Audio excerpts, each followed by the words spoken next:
5 चाणक्य नीति। गुरुरग्निर्द्विजातीनां वर्णानां ब्राह्मणां गुरुः पतिरेव गुरुः स्त्रीणां सर्वस्याभ्यागतो गुरुः। गुरु के विषय में चाणक्य कहते हैं कि ब्राह्मण, क्षत्रिय और वैश्य के लिए अग्नि ही गुरु के समान है। चूंकि ब्राह्मण चारों वर्णों द्वारा पूजनीय है, इसलिए वह सबका गुरु है। इसी प्रकार स्त्रियों के लिए उनके पति ही परम पूजनीय देवता और गुरु हैं। लेकिन चाणक्य ने अतिथि को सभी के लिए सम्माननीय और पूजनीय कहा है। इस संदर्भ में वे तर्क देते हुए कहते हैं कि अतिथि केवल अतिथेय का कल्याण ही चाहता है, उसमें उसका कोई स्वार्थ निहित नहीं होता, इसलिए वह श्रेष्ठ है। यथा चतुर्भिः कनकं परीक्षयते निघर्षणच्छेदन तापताडयनः यथा चतुर्भिः पुरुषः परीक्ष्यते त्यागेन शीलेन गुणेन कर्मणा।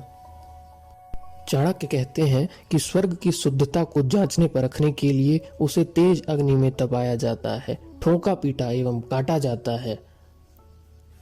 इससे वह और भी निखर उठता है। इसी प्रकार दान, पुण्य, गुण, शील, त्याग, कर्म तथा आचरण द्वारा सात्विक मनुष्य की शुद्धता भी कसौटी पर परखा जाता है। जो मनुष्य इन सभी गुणों से युक्त होता है वह स्वर्ण की भांति दमक उठता है।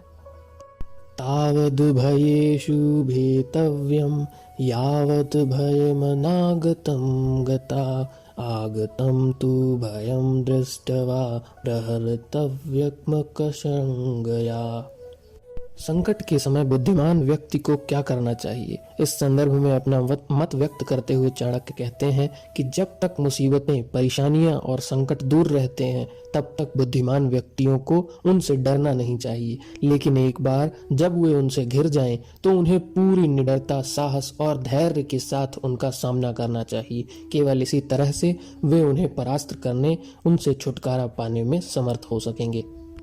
एकोदर समुद्भूता एकनक्षत्रजातकाः न भवन्ति समाः शीले यथा बदरकष्टकाः। मनुष्य स्वभाव में भिन्नता का उदाहरण देते हुए चाणक्य कहते हैं कि एक ही वृक्ष और एक ही टहनी पर उगने वाले बेर एवं कांटे स्वभाव के अनुसार भिन्न भिन्न होते हैं। बेर के सेवन से जहाँ प्राणी को मिठास एवं तृप्ति का अनुभव होता है, वहीं कांटों को छूने से पीड़ा और चुभन देती है। इसी प्रकार एक ही नक्षत्र अथवा एक ही समय में एक ही गर्भ से उत्पन्न होने वाले बच्चों का स्वभाव भिन्न भिन्न होता है। इसलिए मनुष्य को यथा तथ्य भली भांति समझ लेना चाहिए, तभी उसे सुख की प्राप्ति होगी। निःस्पृहो नाधिकारी चानना कामी मंडन प्रियः नाविद्गधः प्रियं व्युत्यात् स्फुटवक्तात् नवचकः। व्यक्ति की पहचान के विषय में चाणक्य ने कहा है कि जो मनुष्य अधिकतर अधिकार के पीछे भागने वाला होता है वह लोभी एवं लालची होता है। रूप, सौंदर्य एवं श्रृंगार को महत्व देने वाला मनुष्य का स्वभाव कामुक होता है। मूर्ख व्यक्ति स्वभाववश कभी मदभाषी नहीं हो सकता।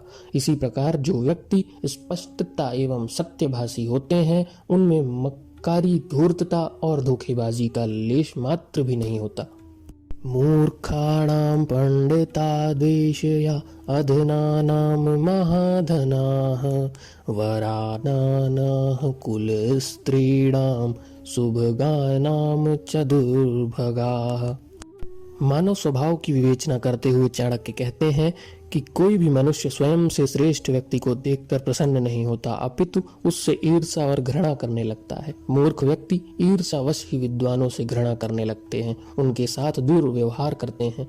ईर्ष्या के कारण ही आलसी और दरिद्र व्यक्ति सदैव धनवान के प्रति शत्रुता का भाव रखते हैं। इसी प्रकार पतिव्रताओं को देखकर वेश्याएं तथा सुहागिनों को देखकर विधवाएं ईर्ष्या से भर उठती हैं।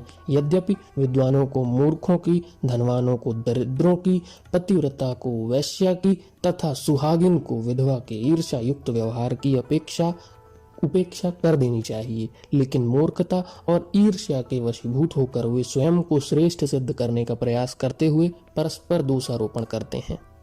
वित्तेन रक्ष्यते धर्मो विद्यायोगेन रक्ष्यते मृदुना रक्ष्यते भूपः सन्नार्या रक्ष्यते गृहम्। धन, योग, मृदुवाणी और पतिव्रता स्त्री के महत्व का वर्णन करते हुए चाणक्य ने कहा है कि धन द्वारा धर्म की रक्षा, योग द्वारा विद्या की रक्षा, मृदु और कोमल वाणी द्वारा राजा की रक्षा तथा पतिव्रता स्त्री द्वारा घर गृहस्थी की रक्षा होती है। इनके अभाव में धर्म, विद्या, राजा और घर परिवार कभी सुरक्षित नहीं हो सकता। अन्यथा वेद पांडित्यम शास्त्रमाचारमन्यथा अन्यथा कुवचः शांतम लोकाः क्लिश्यन्ति चायनः। वैदिक ज्ञान, शास्त्रों की श्रेष्ठता और सात्विक मनुष्यों की निंदा करने वाले मनुष्य लोक व परलोक में भयंकर दुख भोगते हैं। ऐसे मनुष्य ना तो समाज में अपने लिए मान सम्मान प्राप्त कर पाते हैं और ना ही मृत्यु के बाद उन्हें ईश्वर स्तुति का लाभ होता है। ऐसे लोगों की संगति करने वालों को भी समान रूप से दोषी होकर उपयुक्त दुख भोगना पड़ता है। दरिद्रनाशनादानं शीलं दुर्गतिनाशनम् अज्ञाननाशिनी प्रज्ञा भावना भयनाशिनी। इस श्लोक में दान, शील, ज्ञान और सद्भाव के संदर्भ में चाणक्य ने कहा है कि दान ही दरिद्रता को नष्ट करने की सशक्त साधन है। शील द्वारा दुर्गति और कष्टों का अंत हो सकता है। ज्ञान मनुष्य की मूर्खता और अज्ञानता को समाप्त कर देता है, जबकि सद्भावना द्वारा मनुष्य के समस्त भय नष्ट हो जाते हैं। इसलिए सुखी जीवन हेतु मनुष्यों को उपर्युक्त चारों गुणों से स्वयं को उत्पन्न करना चाहिए। ना अस्ति काम समो व्याधिर्न अस्ति मोह समो रिपुः नास्ति कोप समो बहिर्न न अस्ति ज्ञानात् परम सुखम।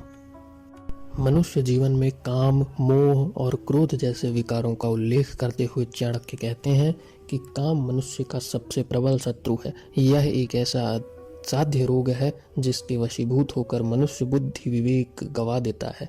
साथ ही उसका शरीर शीघ्रता से निर्बलता की ओर अग्रसर हो जाता है। मोह शत्रु के समान मनुष्य का नाश कर देती है। पुत्र मोह के वशीभूत होकर ही महाभारत जैसा विनाशकारी युद्ध हुआ। इसी प्रकार क्रोध भयंकर अग्नि के समान है जो अपनी लपटों से मनुष्यों को बार बार प्रताड़ित करती है। इसके प्रभाव से मनुष्य का मन मस्तिष्क क्षण प्रति क्षण जलता रहता है। इन विकारों के नाश हेतु चाणक्य ने ज्ञान को सर्वोत्तम साधन कहा है। उनके अनुसार केवल ज्ञान द्वारा ही इन विकारों को शांत करके सुख प्राप्ति संभव है। जन्म मृत्यु ही यात्येको भुनकत्येकः शुभाशुभम् नरकेषु पत्येकैको यति परम गतिं तिमम्। अनेक सगे संबंधी, मित्र, पत्नी, पुत्र आदि होने के बाद भी मनुष्य इस संसार में पूर्णतः अकेला है। अकेले ही उसमें जन्म लिया था और उसे अकेले ही सारा संसार से जाना है। उसके द्वारा किए गए अच्छे कर्म एवं बुरे कर्मों का फल उसे स्वयं ही भोगना है। विधा मित्रं प्रवासेषु भार्यामित्रं गृहेषु च व्याधितस्यौषधं मित्रं धर्मो मित्रं मतस्य च। सच्चे मित्र का परिचय देते हुए चाणक्य स्पष्ट करते हैं कि परदेश जाने वाले व्यक्तियों के लिए विद्या और घर परिवार के सदस्यों के लिए केवल पतिव्रता नारी ही सच्ची मित्र है। व्याधि से ग्रस्त व्यक्ति के लिए औषधि उसका वास्तविक एवं सच्चा मित्र है, क्योंकि मृत्यु के बाद व्यक्ति के साथ केवल उसके कर्म और धर्म ही साथ जाते हैं। इसलिए मृतक का परम हितैषी उसका धर्म है। वृथा वृष्टिः समुद्रेषु वृथा तृप्तेषु भोजनम् वृथा दानं धनाढ्येषु वृथा दीपो दिवापि च। दान की उपयोगिता और उसके लिए उपयुक्त व्यक्ति का वर्णन करते हुए चाणक्य कहते हैं कि जिस प्रकार जल से परिपूर्ण समुद्र में वर्षा करना व्यर्थ है, दिन के प्रकाश में दीपक जलाने का कोई उपयोगिता नहीं, उसी प्रकार ऐसे मनुष्य को भोजन करवाना व्यर्थ है जिसका पेट भरा हुआ है, अर्थात जो पहले से तृप्त है किसी धनवान व्यक्ति को दान देना निरर्थक है। चाणक्य कहते हैं कि जिस तरह खेत खलिहानों में वर्षा की तथा अंधकार में दीपक की आवश्यकता होती है, उसी प्रकार भोजन केवल ऐसे व्यक्ति को करवाना चाहिए जो भूखा हो। दान ऐसे मनुष्य को दें जो दरिद्र हो। इसके अनुसार कार्य करने पर ही मनुष्य द्वारा दिए गए दान एवं पुण्य कार्य फलित होते हैं। नास्ति मेघ समं तोयं नास्ति चात्म समं बलं नास्ति चक्षुः समं तेजो नास्ति धान्य समं प्रियम। चाणक्य ने स्वास्थ्य एवं उपयोगिता की दृष्टि से वर्षा के जल को सबसे शुद्ध और पवित्र माना है। चूंकि आत्मबल द्वारा इंद्रियों और शरीर को नियंत्रित किया जा सकता है, इसलिए उन्होंने आत्मबल को बलों में सबसे श्रेष्ठ कहा है। नेत्र द्वारा प्राणी ईश्वर द्वारा संचित रहित संसार को देखने को योग्य बनता है, अतः नेत्र ज्योति से बढ़कर संसार की कोई दूसरा प्रकाश नहीं है। अन्न जैसा स्वादिष्ट और रुचिकर भोज्य पदार्थ कोई दूसरा नहीं है। यह मनुष्य की धुंधा शांत कर उसे बल प्रदान करता है और खाने से मनुष्य कभी थकता नहीं। अधुना धनमिच्छन्ति वाच्यं चैव चतुष्पदाः मानवाः स्वर्गमिच्छन्ति मोक्षमिच्छन्ति देवताः। विभिन्न व्यक्तियों के विभिन्न इच्छाओं के संदर्भ में चाणक्य कहते हैं कि निर्धन एवं दरिद्र व्यक्ति की इच्छा धन प्राप्ति की होती है। पशु बोलने की इच्छा रखते हैं। साधारण मनुष्य स्वर्ग की आकांक्षा से परिपूर्ण होते हैं। देवगण एवं साधुजन की एकमात्र इच्छा मुक्ति होती है। इस तरह मनुष्य किसी न किसी इच्छा से संतप्त रहकर निरंतर उसी का चिंतन मनन करता है और प्राप्त वस्तु को भी तुच्छ समझने लगता है।